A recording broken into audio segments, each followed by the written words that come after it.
Joining me right now to talk more about these markets is White House Deputy Press Secretary Hogan Gidley. Hogan, good to see you. Thanks so much for joining us. Great to see you, Maria. Thanks for the time. In a statement, the president said he's focused on long-term economic fundamentals. That was yesterday. What is the president's reaction to this market sell-off that we're watching? Well, look, the same that we talked about yesterday is the same today. The fundamentals of the American economy are really strong. Some of your guests have alluded to that very fact this morning. We've seen, a 7,000% increase in the stock market. We heard under the Obama administration that 1.9% GDP was the new normal, that manufacturing would never come back to our shores.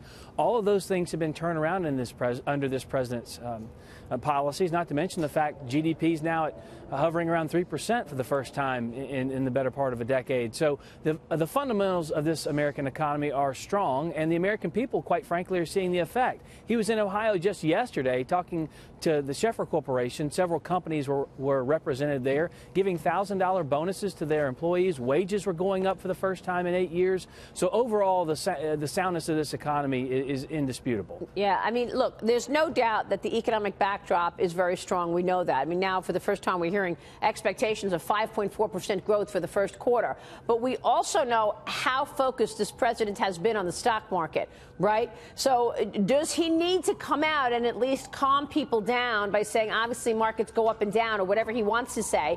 Billionaire investor Mark Cuban is calling out the president for cheering on the markets but then staying silent during the sell-off. Here's what he said yesterday. Listen to this.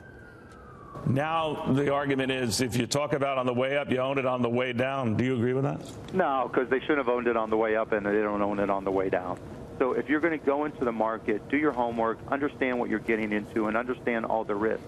Where people get hurt is that they don't really do their homework and they don't understand what's involved, particularly when a market's gone straight up for so long, and it feels like it, and you have people saying day after day that it's going to keep on going straight up.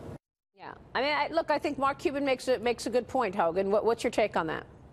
Well, look, I mean, obviously the president did tout the stock market, but I would hardly say that he focused on it. But let's be honest, I watched yesterday in my office. We have on what your viewers may not know is a quad. So there's a cross on my television with 4 different networks in the box. I get to watch them all. They went wall to wall with coverage of the stock market declining. Now, I understand that's big news, but where were they when it was going up? They didn't say a word about that. So they're trying to discredit this president and his economic prowess and what he's been able to do. When you're cutting regulations at a tune to 22 cuts for every 1 increase in regulations, that's incredible numbers. It gives businesses the ability to bring in more jobs, to expand and grow, and it gives them a stability they have not had in recent decades. But no question, the president was involved and responsible for the increase in the stock market, but also in the overall economy, which, as you know, has been growing at anemic levels under the Barack Obama administration. Right. No, you're right on that for sure. And we're looking at earnings for 2018 going to be up 20%,